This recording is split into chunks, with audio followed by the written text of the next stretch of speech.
Hi guys, this video is all about hyperventilation.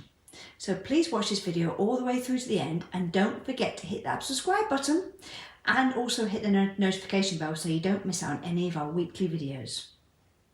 So hyperventilation, what is it?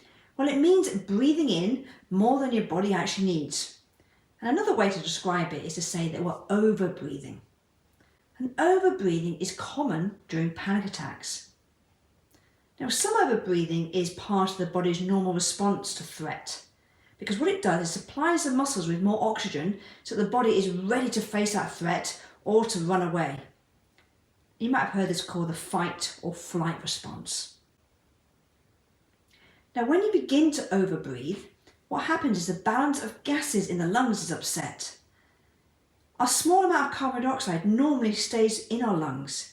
And if you breathe in too much air too often, that carbon dioxide will get pushed out.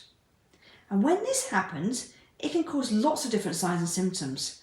Common ones tend to be difficulty in getting breath. They might feel a tightness in the chest.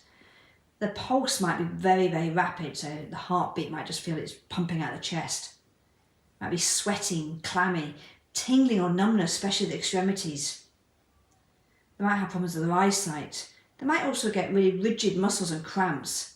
And there could also be a sudden emotional outburst, such as crying.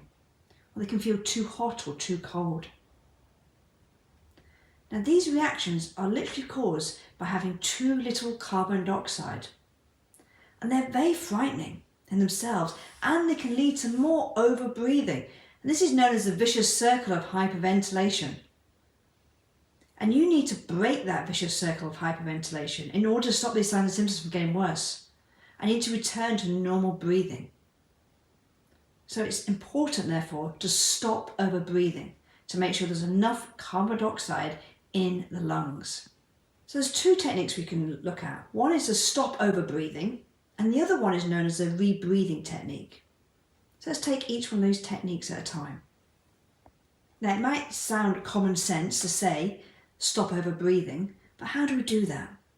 Well, first of all, we need to go and find a nice quiet place to sit down. Try and loosen any tension you might have in the shoulders and sit up nice and straight. Just release all that tension in your upper body. Maybe even just loosen clothing and just sit with a nice straight back. Then focus on your breathing. And I want you to do this in count of elephants, 4 elephants. So I want you to breathe out, and I want you to breathe in slowly to the count of 1 elephant, 2 elephants, 3 elephants, 4 elephants, and then hold your breath for the count of 4 elephants. 2 elephants, 3 elephants, 4 elephants, and then breathe out slowly for the count of 4 elephants. And you keep repeating these steps until you begin to feel calm. But remember, don't take too many deep breaths in a row or breathe too quickly because you might become dizzy. You may even take a few ordinary breaths in between those deep ones. Now, we could also try the rebreathing method, which is getting more carbon dioxide into our lungs. Now, breathed out air has more carbon dioxide in than the ordinary air. So if you breathe in your breathed out air, the carbon dioxide will get back into your lungs more quickly. Now, to do this, all you need to do is cup your hands, and you need to cover your mouth and nose with these cupped hands, like so. And with them covered over your nose and mouth, all I want you to do is breathe in through your nose and then breathe out through your mouth. And breathe in through your nose and out through your mouth. Because what you're doing is you're breathing in your own exhaled air. Now, this should be done slowly, and you don't hold your breath when you do this one. And don't repeat it more than 4 times. And throughout the exercise, again, try and stay nice and relaxed. Now, people have done this before with a brown paper bag rather than with your cupped hands, because that brown paper bag, what it can do, it can help regulate your hyperventilating. It works exactly the same way as your hand. It puts lost carbon dioxide back into the lungs, which will help balance oxygen flow in our body. However, breathing into a paper bag must be done properly, and it doesn't work for everyone, and make sure it's not a plastic bag. It has to be a paper bag. Medical research on using it to help hyperventilation is divided on whether it really actually works. Some case studies don't recommend using this breathing technique, and others do.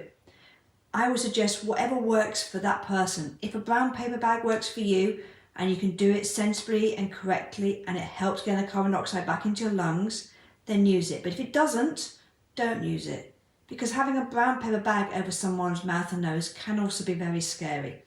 And in first aid, we don't actually teach that method anymore. You might just want to go for the cupped hand approach. But remember, there's 2 techniques to help someone that's hyperventilating. We can get them to stay nice and calm and control their breathing. So breathing in for 4 elephants, holding it for 4 elephants, and breathing out for 4 elephants. And repeat. Or we could try the rebreathing technique, which is cupping your hands over your mouth and nose. And what you're going to do is you're going to be breathing in your exhaled. You're going to be breathing in your exhaled carbon dioxide. So it gets carbon dioxide back into our lungs a little bit faster. If you are ever concerned about someone that is hyperventilating and you're not quite sure if it is that, or maybe it is a heart attack that's causing it, because the symptoms can present as chest pain, always seek emergency medical advice. Never just leave this person. So if you're ever in doubt, always seek medical advice. But you do want to try and get the breathing under control. There's a few other tips I've also used. Try and get someone to hum, try and get someone to whistle, because those kind of little techniques sometimes work, or even singing, because it helps regulate the breathing back into play.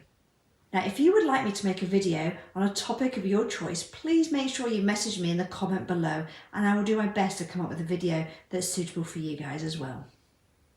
Look after yourself, take care guys, all the best.